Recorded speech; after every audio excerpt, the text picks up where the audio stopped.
That's a quick tip from Uncle Chris. All right, you're on a low sodium diet, miss pizza because it's got too much salt.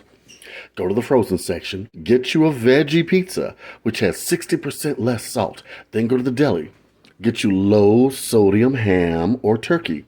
Apply on top, put your seasonings, some basil. Oh, yeah.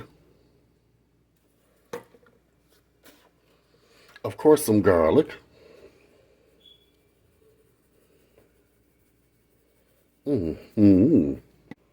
Put on your favorite topping sauce. Ooh, ooh, ooh, ooh. Spread it around.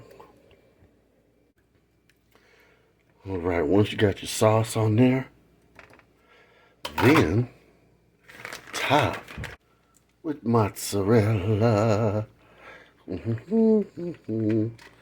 Plenty mozzarella. Oh, yeah. And then bake. And you've got a low sodium pizza. How cool is that? Hey guys, it's done. And look at this. Homemade low sodium pizza. Well, it's semi-homemade. Oh, 2 layers of cheese. Mm-hmm. Yes, I cut mine into squares. Hey, hey, hey, let go. All right, there you go, guys. Now you can enjoy your pizza once again without worrying about having too much salt. And I am about to pick out. Big love from Uncle Chris. Comment, like, and subscribe. All right.